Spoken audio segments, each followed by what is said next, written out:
There are two basic worldviews. They're at opposite ends of the pole. But the first worldview is a benevolent worldview.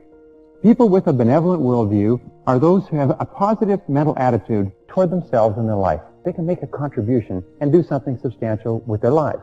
People with a benevolent worldview are the movers and shakers and the builders of all of time. The other type of people are those who have a malevolent worldview. These are people who have a negative mental attitude, and they have, first of all, a negative mental attitude toward themselves. They have a tendency to be angry and to have low self-esteem. A malevolent worldview requires someone or something else to blame, someone or something to criticize, something to be down on. That's why you find that people with a malevolent worldview are always in opposition, or if you like, in conflict with people with a benevolent worldview. To remember, the most important people, the most productive people, the most creative people are always those who have a benevolent, positive, constructive worldview, and that's your goal. The important key to effective living, then, is not trying to find the way to set things right and to straighten people out, not to set things right, but to see them rightly. The whole principle is based upon ourselves. It is not the world that we're concerned about, but our thought about the world. Thought for the average person is a reflex process. In other words, things happen and we react in thought. Life is a continuous reaction to outside stimuli to the average person. One may be happy or sad, or life has meaning or is meaningless by evidence of what happens to us from day to day. But experiences do not cause thoughts. Someone may do something to you, and he may give you a perfect opportunity to be upset if you want to be upset. But if you don't want to be upset, you needn't be upset, you see. What happens in your mind happens as a result of your attitudes and your feelings and your habit patterns. You think what you want to think, or you think what you have habitually thought by a certain tendency of habit patterns. Your thoughts are your reactions to the incident, always. The incident did not make the thought. It is your mind, and you have been thinking and reacting in thought according to the level of your consciousness. When was the last time you said, "He makes me so mad," or "That just teased me off"? And of course, this is not correct at all. No one ever makes you mad. You're angry because you have a anger consciousness that is touched like a little red button that causes it to blow up within yourself. Some of us are completely unaware of the fact that we have the power to control the kind of thoughts that run rampant in our minds. So the very first step in this process that we're calling the art of thinking is to know that no matter what happens in your world, no matter what is taking place around you or to you, you always have a choice. You don't have to be worried. You can choose to think positively or creatively if that's the way you want. How many do better when you feel better? That means we're reactive to the physical culture. If you were proactive, you would carry your weather within you, regardless of the physical culture. And through exuding positive energy and smiling, you also release endorphins. What about the social culture? How many feel better when you're treated better? How many do better when you feel better? That's being reactive to the social weather, the social culture. What if you could learn to carry your social weather inside so that you can be consistent in extremely difficult, adverse situations, in handling major setbacks or disappointments? Between what happens to us, between that stimulus and our response is a space. In that space lies our power and our freedom to choose our response. In these choices lie our growth and our happiness. In other words, with the right choices, eventually the response we choose begins to influence the stimulus. This is what Viktor Frankl discovered. Freedom is a condition of the person, of the internals. We have control over our freedom. However, in many situations, not necessarily all, The more you control your freedom and expand and deepen it, eventually you will influence the liberty of your life.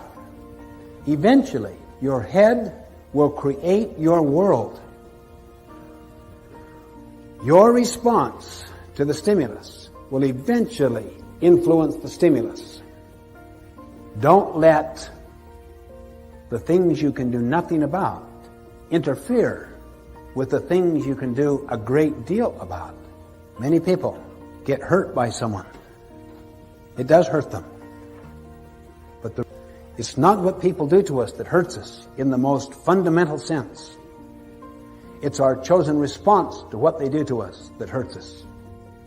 Between what happens to us, the stimulus, and our response to the stimulus lies our freedom.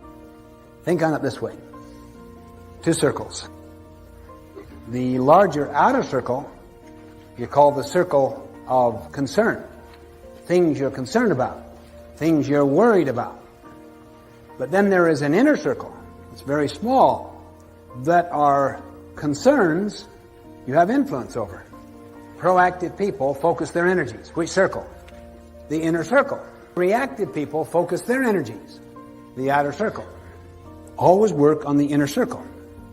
It is a marvelous thing. If you work on the inner circle, it'll get larger. Always. The energy there is positive. You can become the master instead of the slave. It's not easy to take possession of our mind. To change from being a reflex thinker to a creative thinker, it takes a lot of discipline and will and commitment because we've been thinking in the other way so long. But we can do so. This is the key to the positive life. This is the key to positive thinking. Can you guess what's the most important quality to predict success and happiness in life? It's optimism. What they found was that successful people had really high levels of optimism. They were really optimistic. They were positive most of the time. Does that mean they didn't have problems? Oh, they had far more problems than the average person because they tried more things. They found that optimists had 2 great qualities which led to their success.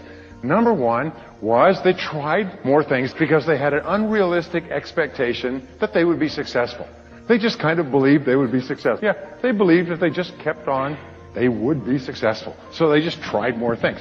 Now the second quality they had is they persisted more. Because they have an unrealistic expectation that if they just persist more, they'll succeed. What optimists have is what I call orientations. And the first orientation that optimists have is future orientation. They think about where they're going most of the time. They think about the possibilities of the future and they idealize. And there's 4 areas where optimists idealize. Number 1 is great health. We want to have great health. We want to feel good about ourselves. We want to have high levels of energy. Number 2 is that optimists want to have loving relationships. They want to have happy relationships. They want to have happy families. They want to have happy friends. They want to have work with people they like, work for bosses they like. Well, the third thing that we all want is we all want to do meaningful work and we all want to do it well. It's so important for us to do our work well because this is what we found is how much you like yourself, your level of self-esteem determines your level of optimism. People with high self-esteem set big goals for themselves. And the starting point of achieving, of dreaming great dreams is to have a fantasy or an imaginary idea of your life as if it were perfect sometime in the future. If your life was perfect in 5 years, if your health was perfect and your family was perfect and your work was perfect and your financial situation was perfect in 5 years, what would it look like? What would it look like? Well, here's my favorite word in success. My favorite word in success is the word clarity. What I say is you can't hit a target that you can't see. So your job is to be absolutely clear. If you had the power to achieve anything, if you could wave a magic wand over your life and have 3 wishes, what 3 wishes would you want? Health, happiness, money, financial independence. If you could dream it, you can do it. If you can write it down, if you can imagine it and write it down, then the only question you ask is, you say, how do we do it? Now, who else has got what I want? And who else at one time didn't have it, and now they have it?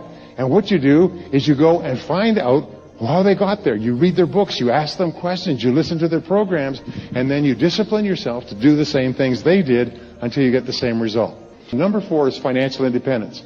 Now, we all judge ourselves in life by how well we're doing on each of these 4. And we could be doing well in 3, but if we're low in 4, that's what bothers us. Well, now the second part, the second orientation that successful people have is goal orientation.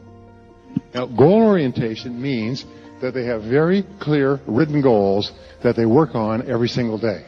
Take a piece of paper like this, write the word goals at the top, and write down at least 10 goals you want to accomplish.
In the next 12 months.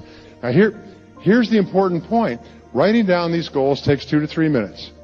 Actually about 3. If you write down 10 things that you want to accomplish in the next 12 months. Now all you have to do then is take this piece of paper, fold it up, put it away somewhere where you won't see it for a whole year. You'll be happy because not 8 of your 10 goals will have been accomplished in the most amazing ways.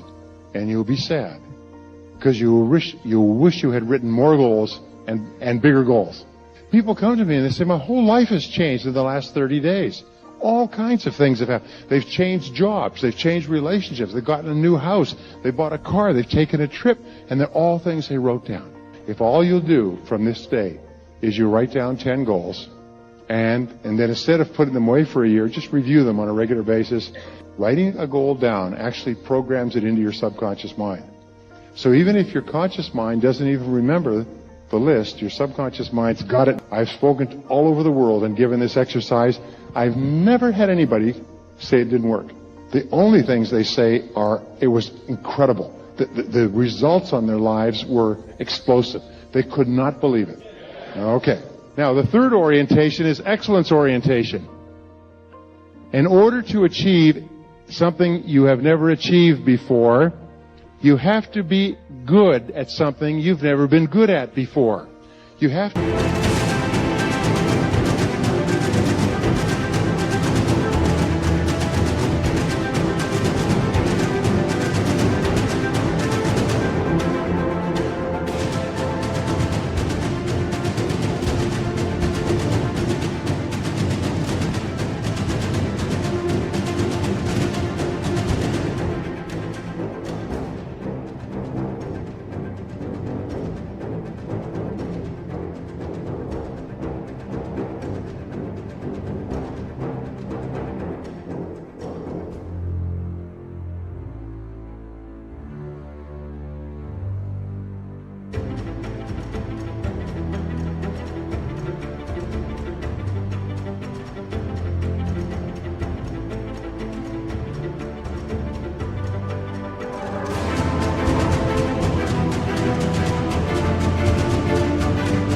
develop skills you've never had before. I learned that everybody in the top 10% started where? In the bottom 10%. Everybody who's at the top and doing well was once at the bottom and doing poorly. Everybody who's at the front of the buffet line of life was once at the back of the line. Everybody who's at the top of your field was once not in your field at all. And anything that anyone else has done, you can do as well. There's nothing that can stop you except who? Only you can stop you by stopping. And so therefore you find that people who have no advantages at all, but have one, is they just don't stop. They get to the top 10%. You can be in the top 10%. So this is what I learned, which changed my life when I was 24 years old, is that if you make a decision to get into the top 10% and you don't take it back, you will get there. There's nothing to stop you. The only reason people don't get into the top 10% is why? They don't decide to. And if they decide to, they don't get started. And if they get started, they quit. All right, so it's very important. But optimists say, hey, I can be in the top 10%. I can be. And they just never quit. People say, boy, you're sure lucky. No, you weren't. You make your own luck. You make your own luck by deciding where you're going and getting on the road. The only way we're going to get to the top 10% is by becoming very good at what we do. There's no shortcuts. We just have to get down and work at it. Just make a decision what it is. Be absolutely clear. And then set your future, your ideal. Set the goal to achieve the ideal. Determine the skill that you'll need. Now here's the fourth orientation. And this is really important. It's called growth orientation. Growth orientation is the key to the future. And the key to your success as well. And I say that there's three things. Number one is read on a regular basis. Reading is to the mind as exercise is to the body. If you don't read, it's like if you don't exercise your muscles, what happens to them? So the rule is read 30 to 60 minutes a day, 5 days a week. If you do that, you'll read about a book a week. That'll translate into about 50 books a year. 50 books a year will make you one of the smartest and highest paid people in your field. You'll go past everybody else in the business. So, read on a regular basis. Now, the second is to attend all the seminars that you can. Always trade money for time or life. And if it costs you a little bit to go to a seminar, pay the money because you'll get it back 10, 20, 50, 100 times.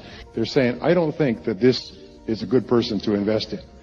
This company has no future. This person has no future. The interesting thing is that the more you invest in yourself, the more you believe in yourself. The more you like yourself. The more determined you become. The more confident you become. The better you get.